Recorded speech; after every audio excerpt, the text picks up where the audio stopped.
Hey, good morning. Happy Tuesday. And I'm heading in to work.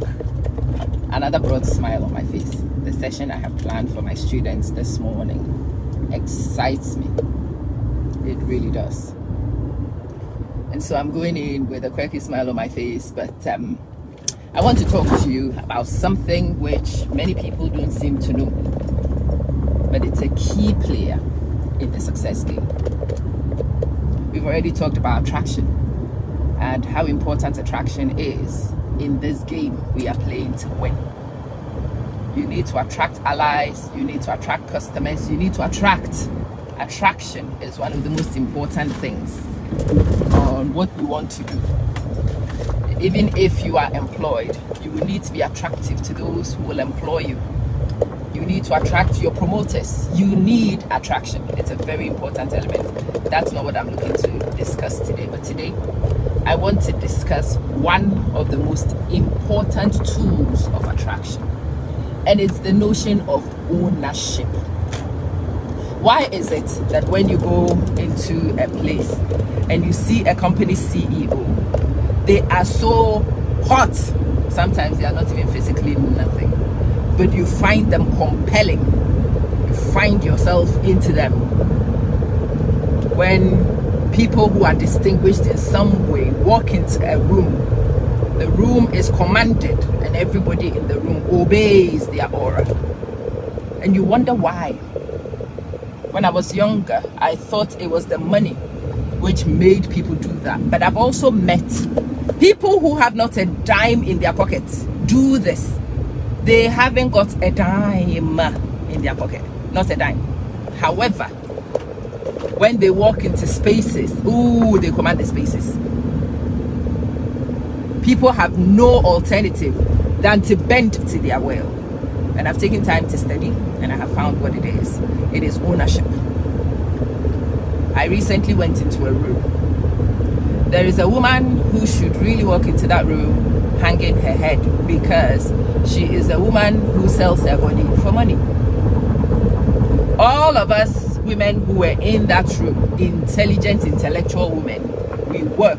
And yeah, we looked down on this one. We did. When she walked in, we were like, who? And we were really expecting her to submit to our judgments. And that one had her shoulders up, middle finger up. She looked us deadpan and says, well, isn't it rich coming from you, entitled little prince? Your dad's paid your school fees. Of course, you didn't need to open your legs for your school fees. And I'm like, you were given certificates so you could get jobs. So no, your legs could stay closed and you could survive. Well, I'm sorry. My dad was not your dad's cousin, and they were not classmates. I have walked my path. It was the deck I was dealt, and I have played it, and I do so with no remorse. So middle finger to all of you and your entitlement. And after a while, all of us in that room were hissing.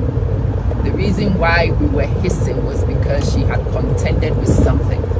I have thought about it, and I realized what it is she had for contention. And what she had for contention was ownership.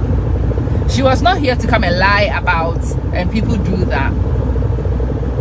They do things in a particular way, and they'll tell you, well, I started the business with $2, and then no, her seed money came from what she could get out of her body. She used it. She says to us, you used what you had to get what you needed.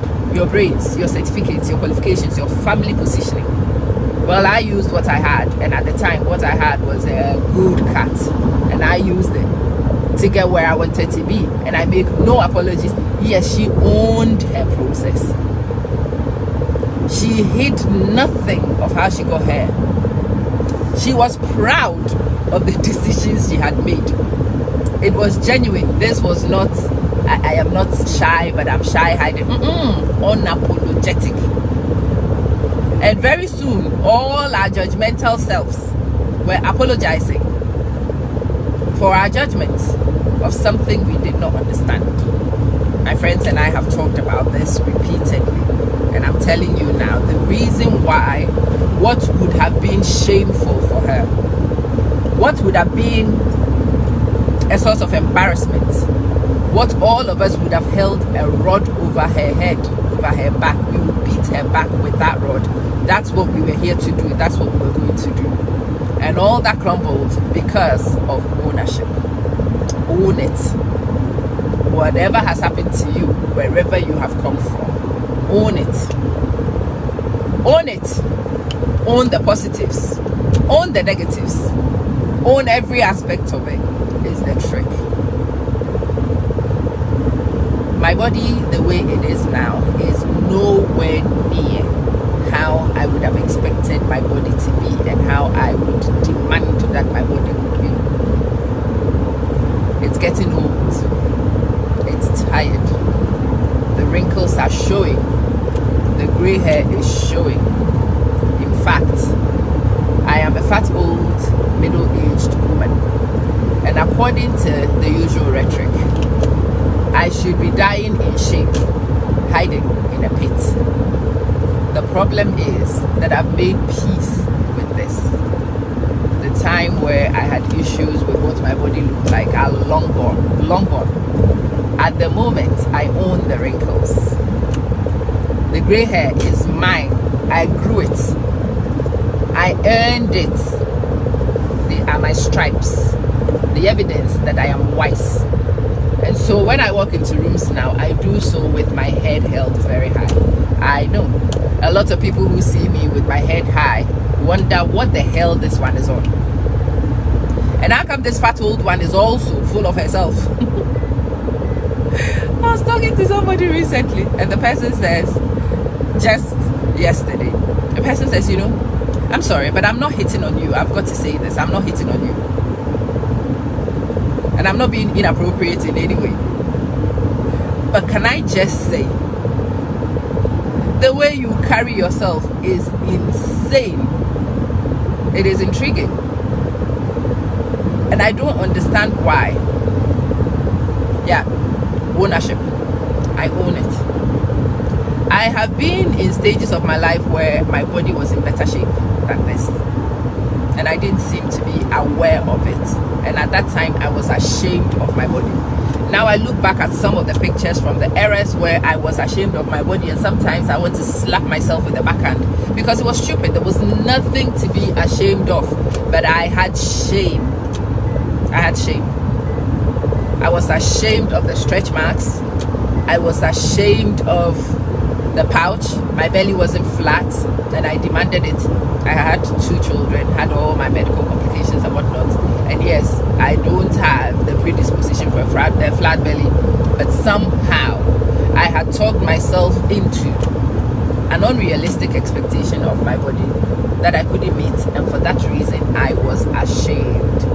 And in those days when I looked better, much better than I look right now, when I was in mint condition, I had youth on my side, you would not have got this aura from me because I had not owned it.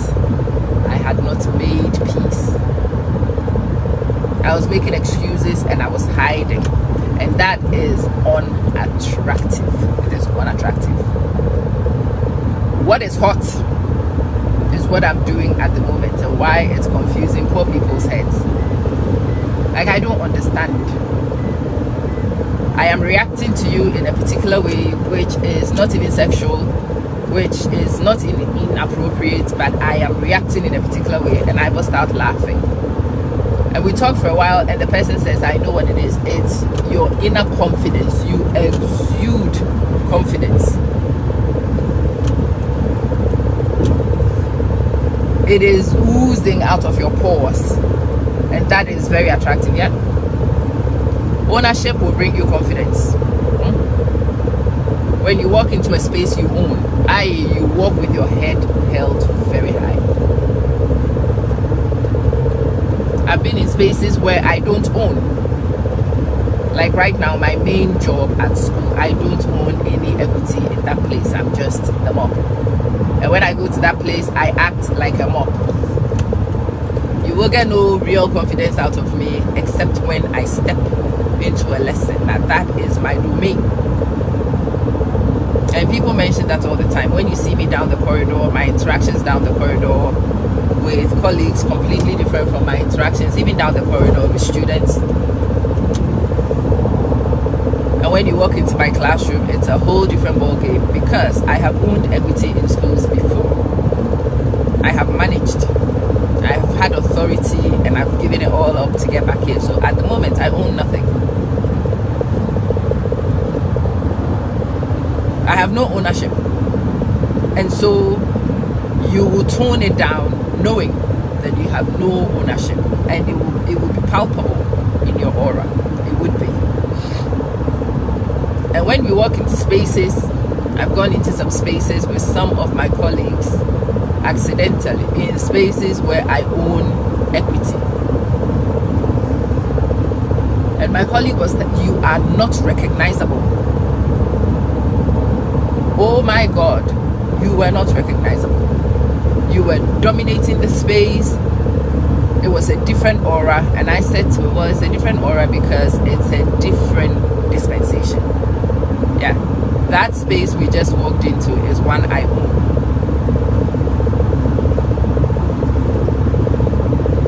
I am the cow at the realm of affairs. In that space, I know it. And I walked in knowing that I owned it. And it oozed in my confidence because my positioning is unquestionable. And that's what you picked up. Ownership is important. Own something. Own something. Find a space to own. If you have a crisis of confidence, it is the one thing I'll say to you. Own your truth, whatever the truth is. Like the woman I cited earlier, who has a colorful history, but she feels that that colorful history was her best foot forward. She's made peace with it. She knows people will attempt to make her feel bad for it, and she's ready. She owns it. She lies not about it. She explains not. She apologizes not. And it is so attractive. I didn't even realize how much of a prejudice I had around that notion. I went and I thought about it, and I realized that, yeah, my positioning is the exact opposite. I fancy the position that I got, but that's also because the cards I was dealt with facilitated that position. Yeah, it is my preferred position, but I understood her point of view because it was forcibly extended onto my reality by somebody who owned her space and her truth and was not going to be, she was not going to be held to ransom for who she is. I've seen some very plus-sized women whose confidence. I was talking to one recently, and she also says to me, what's happened to you? I'm like, you used to be beautiful, but now you're becoming a stick. I'm like, what do you mean? My God, look at you, there's no meat to you. And I said to her, well, listen, the truth of the matter is when I looked like you, I didn't own it the way you did. She owns it. She wiggles her ass, and she says a woman must wiggle. She genuinely believes it, and she wiggles it, and it's cute. When I was chubby, or whenever I am chubby, because it's never one episode, I get chubby periodically and then I deal with it. Whenever I am chubby, I am never able to make peace with being chubby, because that was not my original positioning, and that's something I have not made peace with and probably will never make peace with. You see, this version of me that she says is not up to her taste. Oh, you should see my sass when I'm walking down the street like this.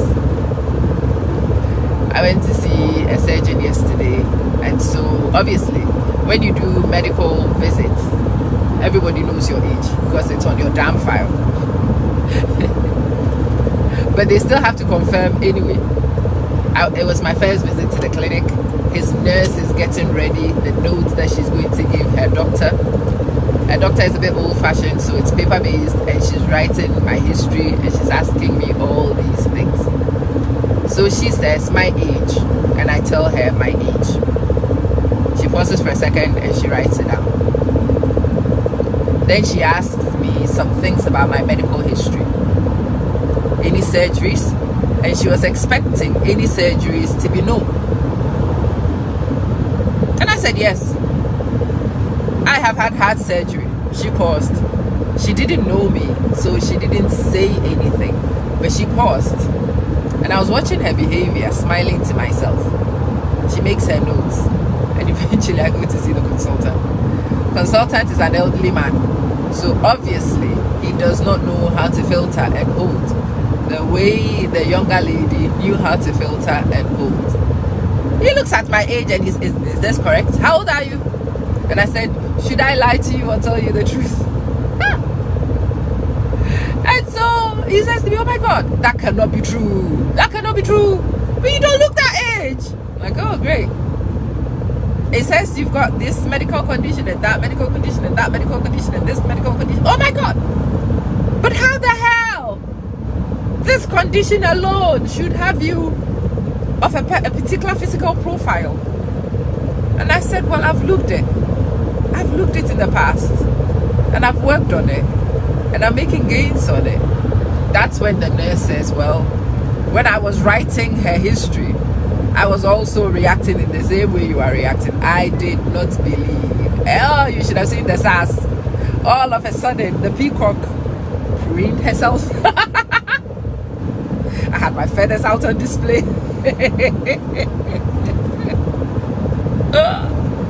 I had my feathers out. I was plucking my feathers and fluffing them up. So yeah, to this chubby friend of mine, I am no longer attractive. But to me, right now, oh, I haven't been more attractive to myself than this in a long, long, long time. I think the exception is before I had the kids. Yeah, before I had the kids, I had a lot more sass than this. But I have not recovered the way I have recovered now ever since I had children. And when I walk, I think I feel it myself. I walk straighter. My head is held higher. My back is certainly not arched. And there is a spring in my step. And that is what people perceive, and it's what people are reacting and responding to. Again, it's a notion a lot of us will confuse for sexuality, and it's not. Aura is completely different from sexuality. People can respond to aura without sexual engagement at all. I have seen some very attractive women, and I am not inclined that way. You know, I'm not a vegetarian.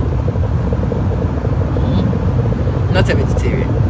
However, I have seen some women sass down corridors, and I watch them, I'm like, damn, you are attractive. Not for me to jump in your knickers, but attractive. There is something about you. Ooh, you are cute. You see people sass around and you're like, there is an associate of mine who's currently pregnant, and the way that girl rocks pregnancy, I have never found pregnant women attractive ever. Oh, yesterday I met a girl who was in the same physical state I was in when I was pregnant. I'm very sure I wasn't half as bad as she was, but that's how I felt. Her feet were swollen, her mouth was swollen, her nose was swollen, she was swollen. You could not tell the difference between her nose and her eyes. And I looked at that girl, but this is what pregnant women are like in my experience, until this associate of mine got pregnant. And she's pregnant not as a young pregnant woman, she's pregnant quite elderly, only ever so slightly younger than I am, but pregnant. This is not the age for pregnancy. Most of us at this age are barely able to hold our knees together, never mind carry another person, and to do so with such dignity, to do so with such finesse. Heck, it's attractive. And yes, whether you are inclined that way or not, it can be attractive. But again, why does she look so attractive? She has wanted this pregnancy. She has prepared for this pregnancy. She has the means to rock the pregnancy. Every cream there is to buy to manage her skin and to do her hair and to get the maternity outfits that you cannot even imagine. She's done all those things. She feels ready. She feels prepared. She's not apprehensive, and she is attractive. Attractive. I know you don't have to be into pregnant women. I'm not into pregnant women, but she is very attractive. And when you see her, whether you are inclined a particular way or not, you will notice her. It's unavoidable. You will notice her. You will pay attention to her. Ownership is a key thing in attraction. It's a key thing. You must own your space. Make peace with what it is. Relax and enjoy it. And that will feed into what other people perceive of you and how they react and respond to you. You've been at work for a long time and everybody looks down on you. They don't see your skills, yada yada blah. You have not owned. You probably are still suffering from usurper syndrome. You have not acknowledged your entitlement to what it is that you are entitled to. I was talking to somebody also. She's got a master's degree, the most qualified in where she works, and she says they don't recognize me. I'm like, well, we can blame them. We can blame the day anytime we want, and we probably have a claim.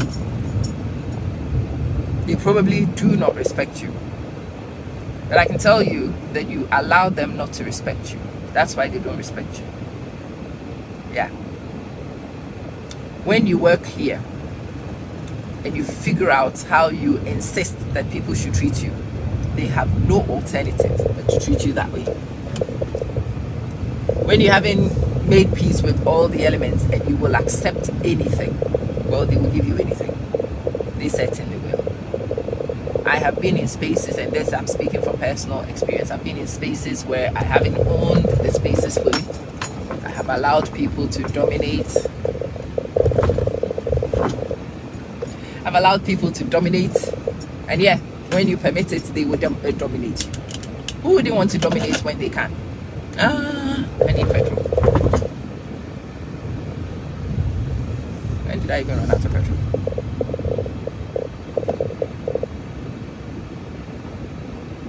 Who would not dominate you when they can? Of course they will dominate you when they can. And then I have also made the conscious choice to not let people have the audacity. And I have taken back my power. And the same people who were doing foolishness with me 5 minutes ago have seen and experienced the shift in aura. And they have had no alternative than to beat themselves into line. I have seen it all.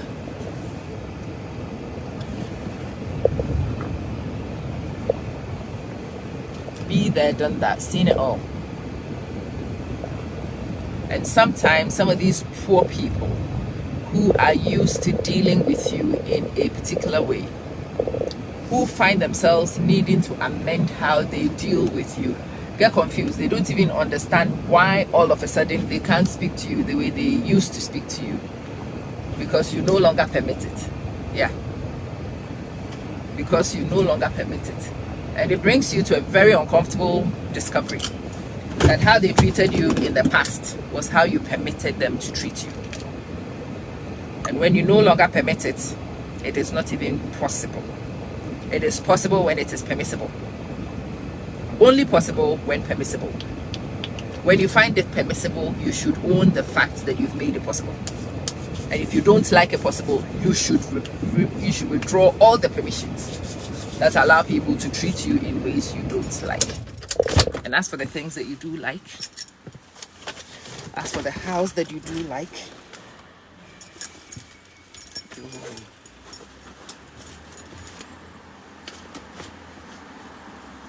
oh,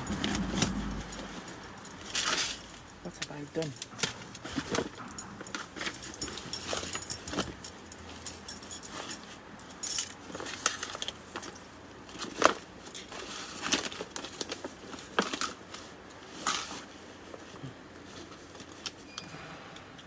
How annoying. I've left my ID card at home. And here we need ID cards to enter and to exit. Pray for me that I meet somebody who has their card and is able to enter the building. Thank God. Yep. My first one has been answered. Hopefully, I make it in okay. Good morning. How are you? I'm good, thank you. Hi. Shall we? Yeah. Why don't we do it this way? I think this is the first time. Yeah, somebody made a comment. Good morning. Yes, Daniel, I am. The application is annoying. Sometimes it just shows what you write. For a long time, it showed nothing, and all of a sudden, everything is popping up. Bessie, good morning. How are you doing? Good to see you. And yes, my life is boring. Nothing has changed. Well, I mean, I left, so. Okay, fine. Yeah, Modupe, how are you doing? Good morning, Kwesi. It's good to see you. Let's put things in perspective, and now it's lovely to see a long, long, long time. It's wonderful to see you. I don't know what causes the long periods, but there we go. It's good to have you. Anyway, I have arrived. I'm going to get breakfast. Then I'm going to sit down. I'm going to check into a few things ready for work. So we'll continue this conversation in a bit, shall we?